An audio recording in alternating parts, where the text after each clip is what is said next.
Certainly there's a growing supply-demand imbalance in residential development and property, and that's something that we see as a future opportunity. But I think we're getting a much divided country in terms of values.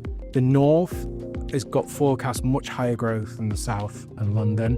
London is still London. They're looking for more boutique schemes, niche schemes that have a bit more identity to them, but more importantly, schemes with less amenities and service charges that are more affordable. Grade B office is struggling. That is an opportunity right there if you can find them. Plenty of people willing to sell them.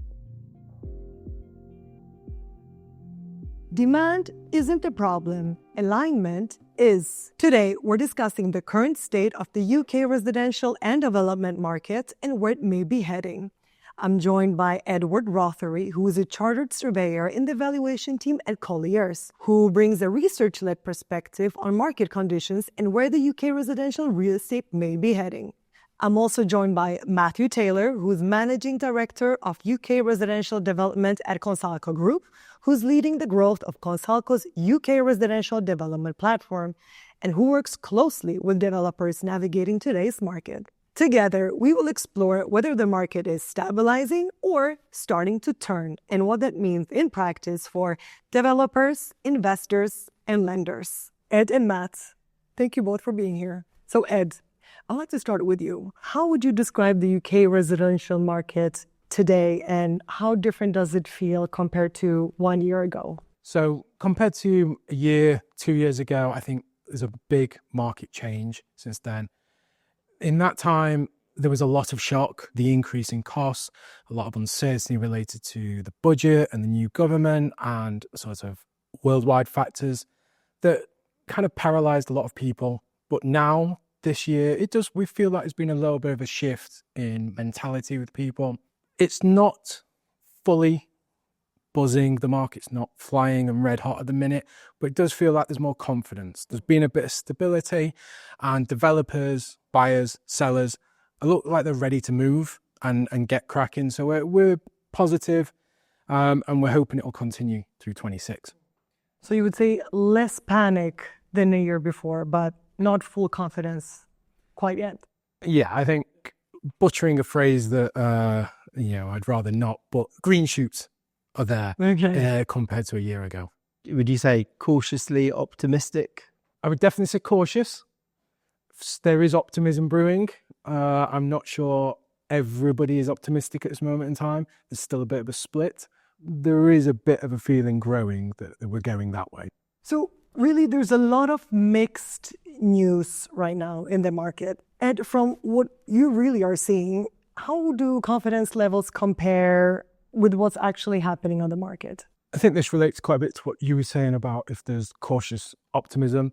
There is definitely optimism building, as I said, but it remains cautious. I think headline-wise in the news, you won't see a huge amount of deals happening. There seems to be, especially commercially, there's a lot of off-market deals that get done. Whereas obviously residential, there's not as much of that kind of the market. But we've spoken to a number of the large residential developers who said a year ago, 18 months ago, their sales rates were close to 1 or 2 a month, which is not very good for a housing estate. That's pretty low. It is pretty low. But now they're seeing closer to 4, 6 for some schemes. So they are the first steps in improvement. If that continues, the market stays stable, we should still hopefully see the wider residential market improving. Yeah, I'd agree with what Ed is saying there. It is cautious optimism. I think you see, dare I say the phrase, green shoots, or a little bit more stable market, a little bit less uncertainty. But certainly we're not back to kind of pre-COVID or pre-global financial crisis in terms of sales rates and confidence in the market. But certainly there's a growing supply-demand imbalance in residential development and property, and that's something that we see as a future opportunity. The factors that really caused the problems, which was mainly the construction costs and rates, are construction costs never go down, but they have stabilised, and therefore it gives some certainty to developers. They know what's happening. They can plan for certain things. For example, a standard housing estate, the actual build costs now are fairly standard across most. The margins are low, and that's the problem now. And hopefully with the rates dropping a little bit further, that just gives that bit of movement that allows you to play off. If your margin's gone down, but you can save a little bit on your finance, it makes more things viable.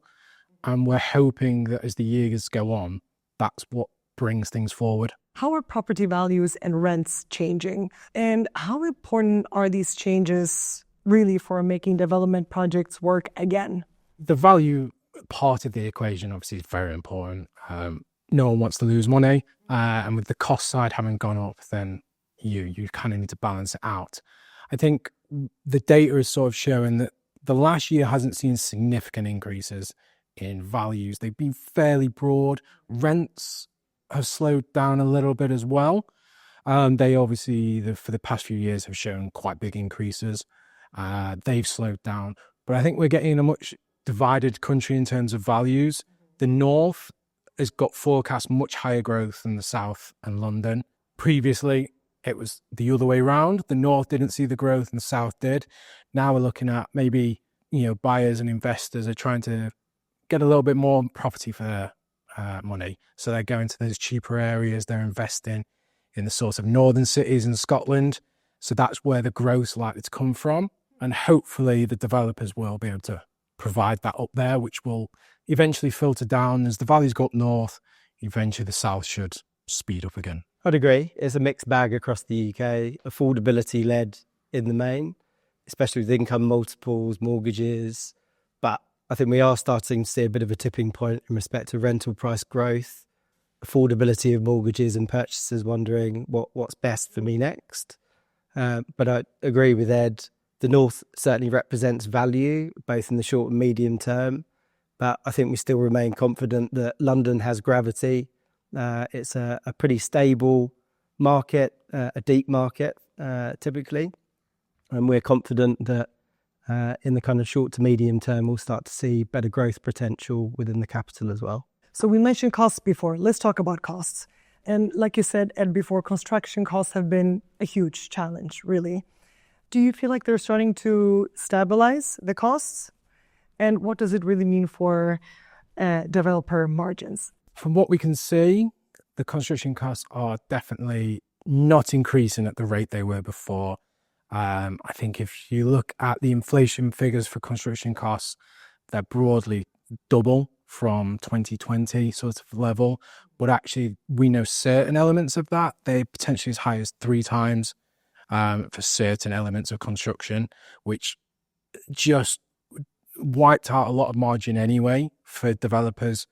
As finance rates increased, your margin was under pressure. If you then had the construction cost increase as well, it really did stop a lot of developments being viable. Good developments across the country, that schemes that 10 years ago would have just gone straight up. So I think now that we've seen the growth slow, it's more in line with sort of the wider inflation. Hopefully, we can get property prices to increase at a higher level, or at least match would be beneficial, I'd say. And then with the rates lowering, obviously that helps your mortgage costs. There is more mortgage products out there as well, which just increases the buyer pool, which hopefully will push up prices. And development finance, we know a few of the lenders are looking to actually lend more for development finance. So again, a bit more competition in that market helps push down the lenders' margins, which hopefully gets a better deal for some developers.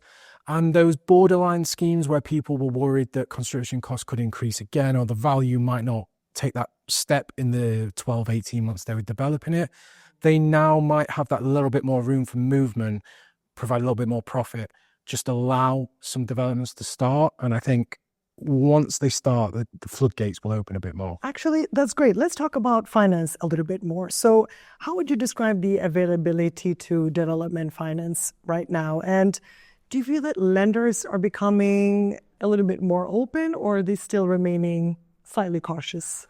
There's a lot of development finance potentially out there. There's a lot of lenders willing to lend on it. There's a lot of money sat there ready to go, forward funding schemes from sort of pension funds and things like that. The problem is is meeting the criteria quite often. So they become a little bit more conditional. A little bit more conditional. Yeah? The lender might have a outlook that they want to get into development finance, but when they are presented with developments, they might not meet stricter criteria they have than previously. The scheme might not show the return that the bank thinks that they would like to lend on in case something goes wrong. But we have seen some mid-tier lenders willing to refinance developments that are already in process. Historically, very few did unless it was a bridging loan. Now we have seen senior debt move from one lender to a different lender because they can get a better rate. That is a good sign that a lender is willing to take the risk that our scheme, there was no issues with the scheme. It was proceeding nicely. But the developer, obviously, as you would expect, wants to get a better return. They found a lender willing to give them a better rate.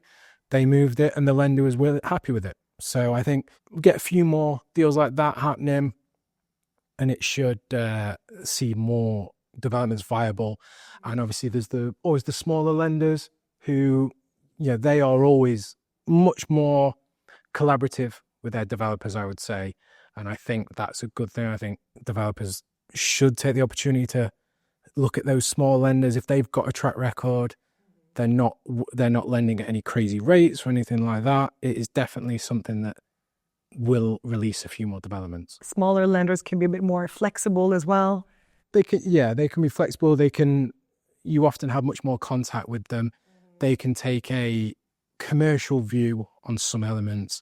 Maybe there's a delay in construction cost, or for example, there are factors that can be put in and maybe the loan doesn't get as onerous to the developer as it would maybe for a large lender who has the banking criteria they have to meet. And if they don't, they're in trouble. So obviously that always gets passed down.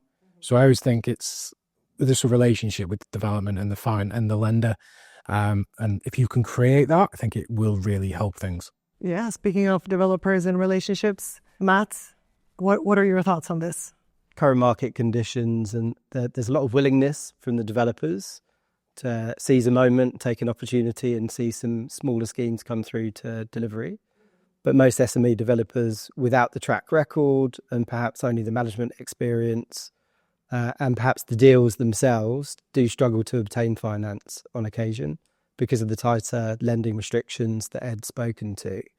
I think that's where we at London Credit and Consulco try to differentiate ourselves by being a more relationship-led, partnership-led lender, where we can afford the opportunity to get to know the developer in a bit more detail, look at the bigger picture of the development projects themselves, build a relationship with the management team, understand their capability, their credibility, and not just look at the spreadsheet and the financial figures of a development. There's a lot of nuance there that sometimes gets lost if you're appraising schemes from a laptop and just looking at spreadsheet.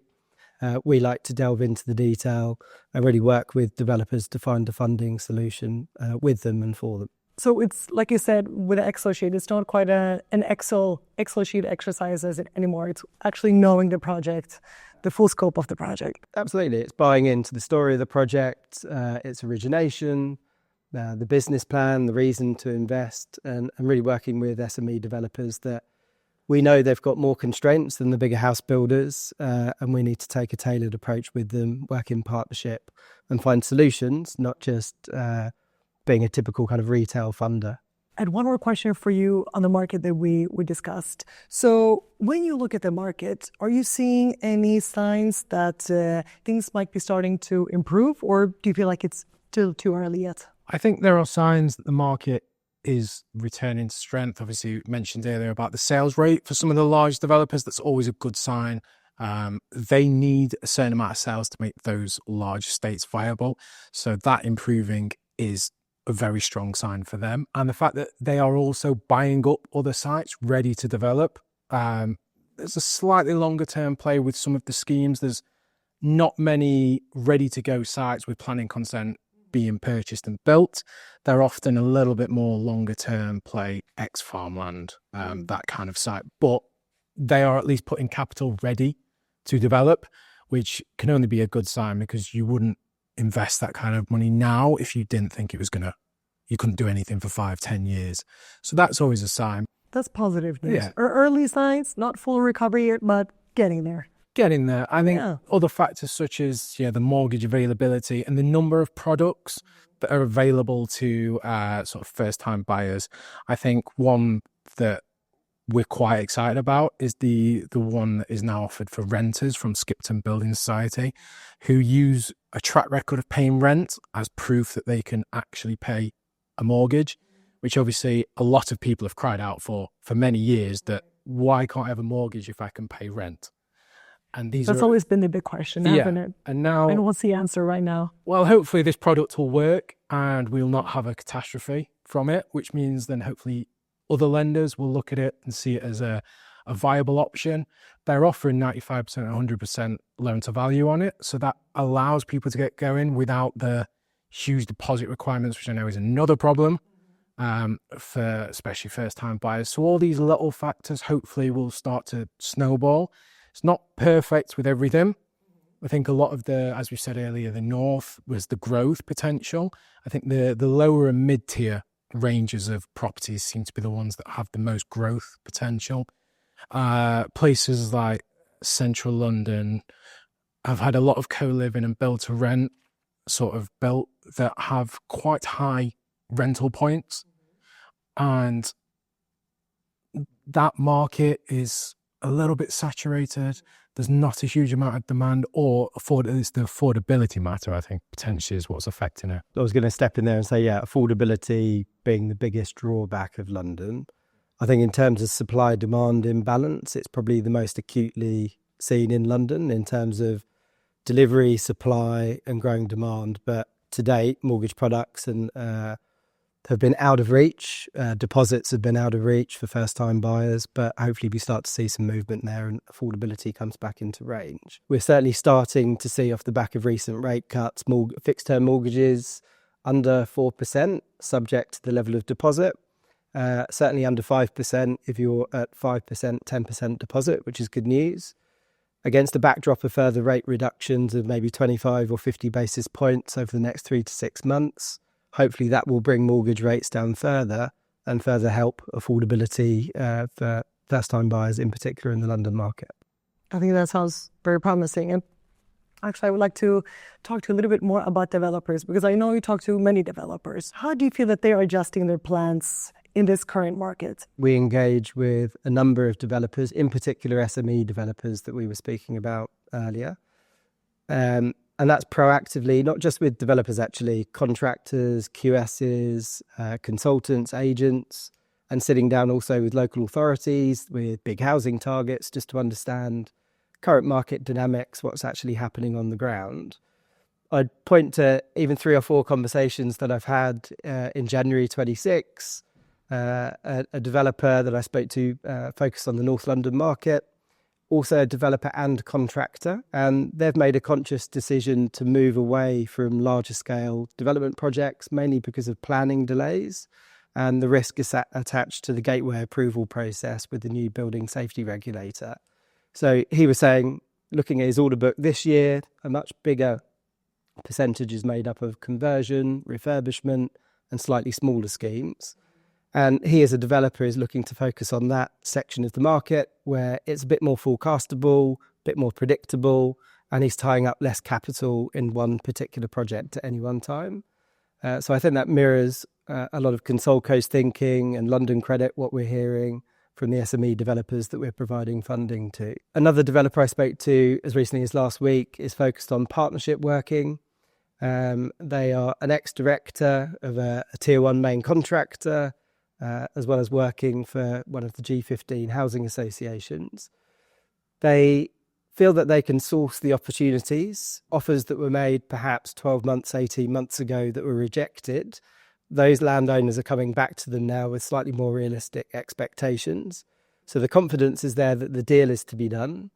But despite the management capability and experience, despite having an in-house partner as a contractor, he is very much struggling to obtain development finance. So different forms of debt, equity and partnership working, and to see how we can bring some of these development opportunities forward in partnership. Another developer His clear message to me was the market off the back of Ukraine, energy price spikes and inflation. It's all about robust cost control. It's about high quality design, but well coordinated design, just to make sure that you stack things in your favour to ensure that schemes are viable and can be seen through to delivery. I've also been speaking to various QSs and other contractors, all saying a common theme. A lot of the order book is refurbishment, conversion, permitted development and smaller scale schemes, as opposed to larger developments or regeneration schemes that have been affected by significant increases in construction costs and large concerns about sales rates that Ed pointed to a little earlier. In addition to developers and contractors, I've also taken some steps to speak to purchasers, just to understand what is a purchaser in London or elsewhere in the UK looking for in the current market. A common theme, as I mentioned earlier, is that rental prices have seen some serious growth. Mortgage rates, though, are coming down, and they feel as though they're at a bit of a tipping point to consider their options, whether I rent or do I consider buying with another professional partner, maybe. When they're looking for new properties, though, they're switching off their interest for larger scale volume house builder developments. They're looking for more boutique schemes, niche schemes that have a bit more identity to them, but more importantly, schemes with less amenities and service charges that are more affordable. Rather than pay through the nose for service charges and amenities, gyms, swimming pools, other facilities that after a couple of years they realise they're no longer really utilising. So that's not so much in demand right now. It's more focused on the smaller, simpler projects. Yeah, no frills accommodation where it's easier and cheaper to just join the local gym or use the local swimming pool than pay for a service or an amenity that you're not necessarily maximising the use of. I think even everyone is becoming a little bit more cautious how they're spending money. So with what Matt's saying about not having everything under one roof sort of thing, that I think is where a lot of the co-living schemes have hit a bit of a wall.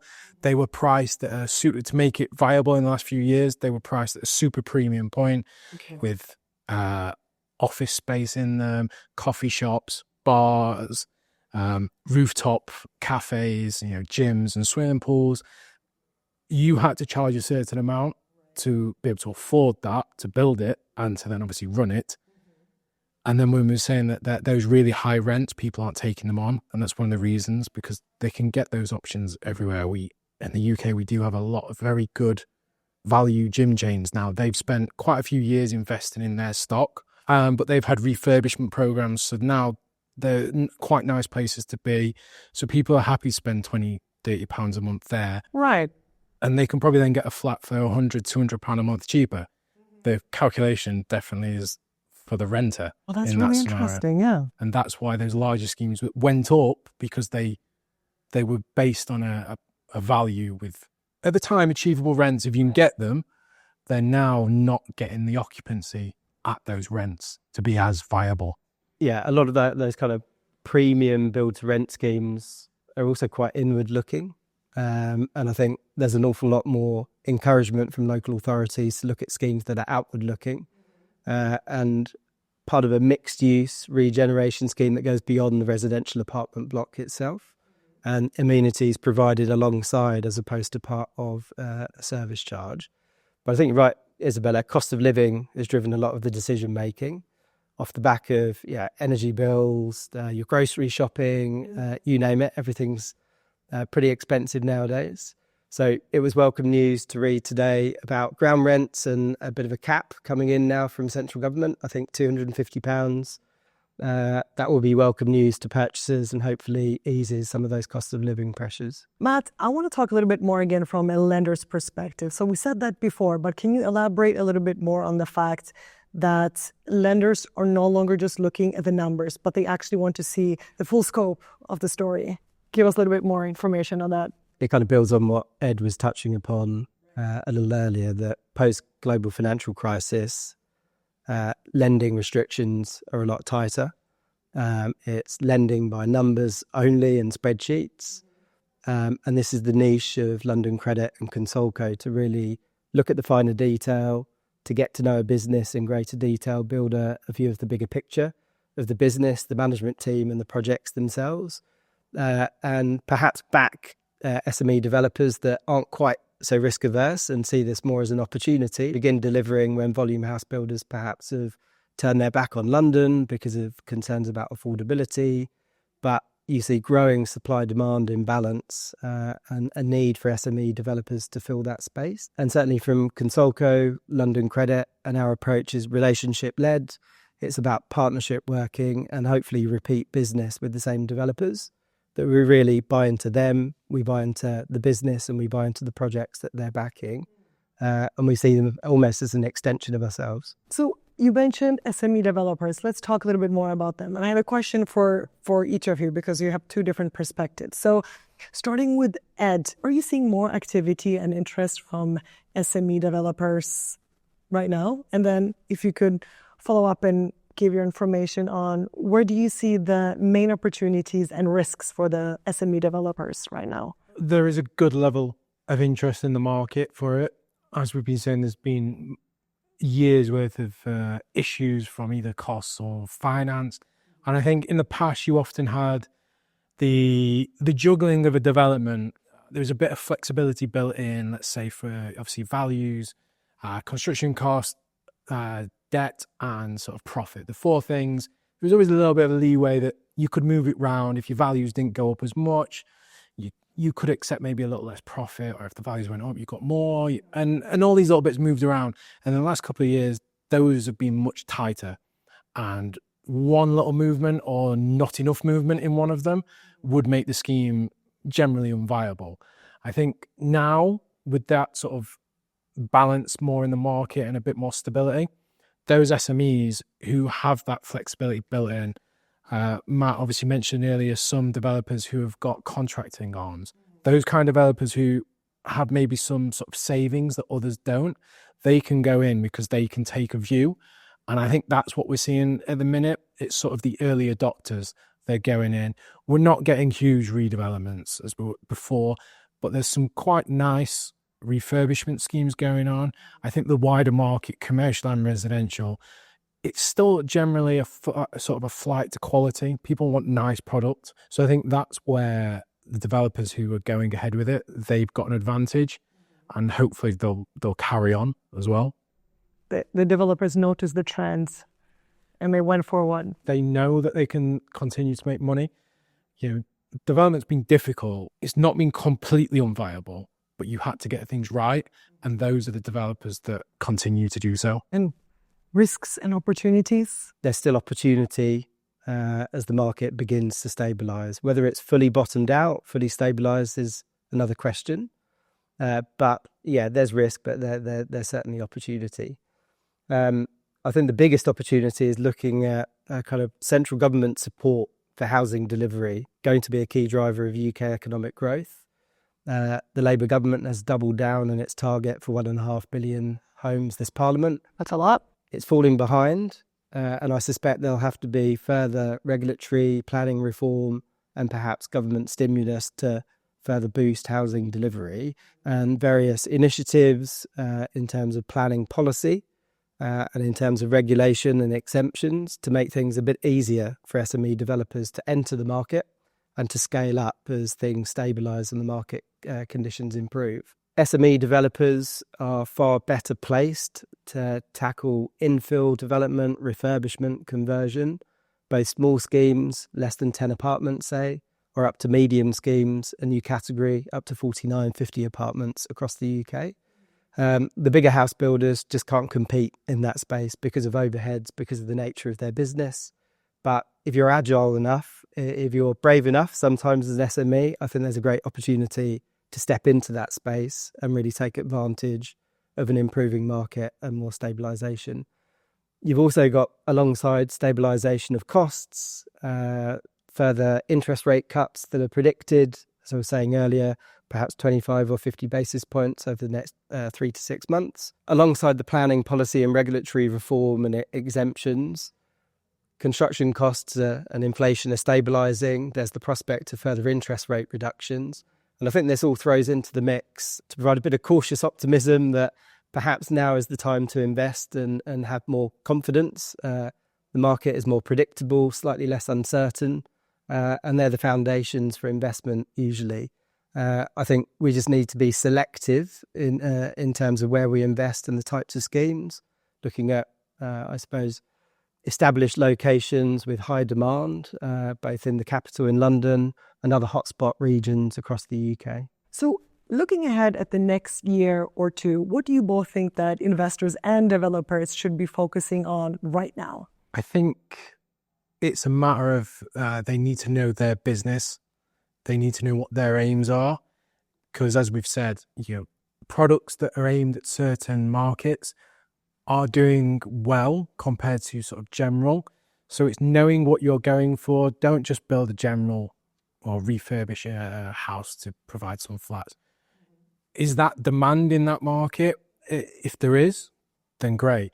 If there's not, it doesn't matter if the wider market is saying these are the things that are working. It needs to be very focused, I think, for the next year or two, while there's still a lot of risk overhanging. Until we get the roll going, I think people still need to take early planning stages, very important. Build the relationships with your lenders and your agents. They'll tell you what is selling or what they think they can sell. It's quite important, I think, that view is taken on board. There are certain markets, low and mid-tier markets are probably got the greatest growth. If you can make those stack up, that is probably where it needs to be. London, we're probably looking at refurbishments and slight extensions because high density schemes just aren't really viable at the minute.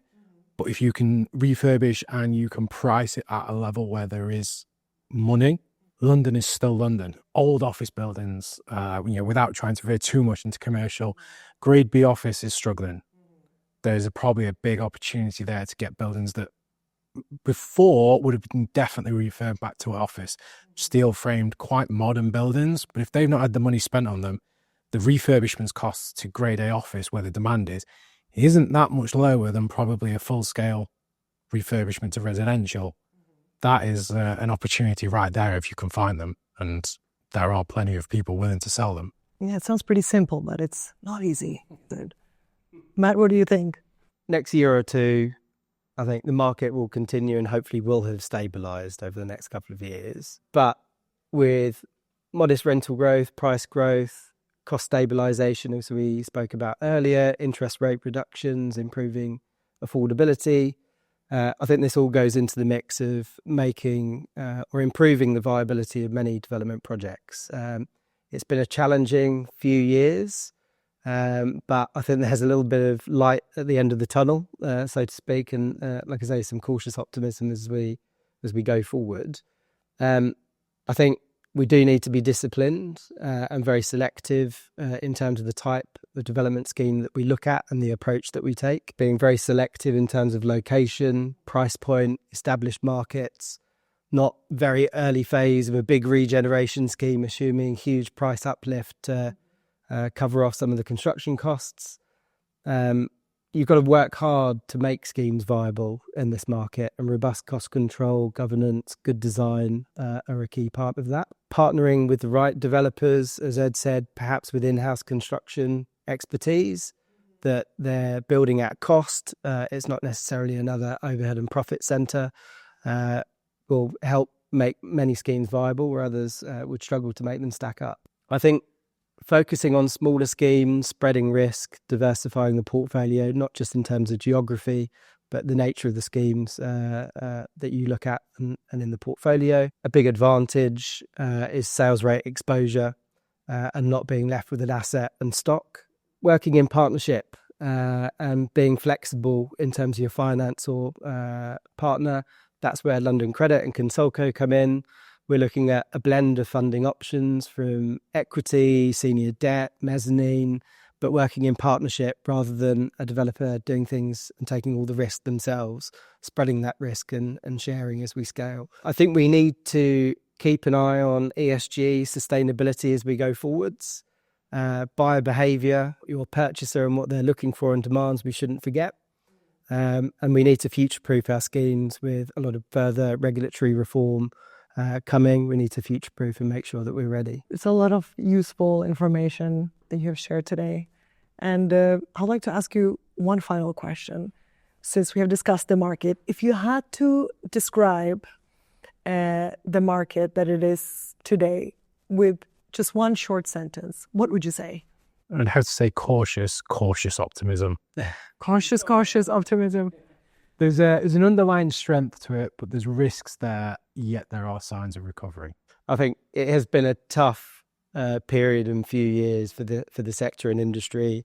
There are no silver bullets. It is a lot of hard work that needs to be done as we go forward. But I think if you are agile, if you are focused upon the smaller end of the market and diversifying your exposure and portfolio, I think there is an opportunity there. It's basically a market that is finding its footing again, isn't it? And then really, especially for those who are staying, as you mentioned, agile, disciplined and adaptable. Thank you so much for joining us today. You're welcome. Thank you.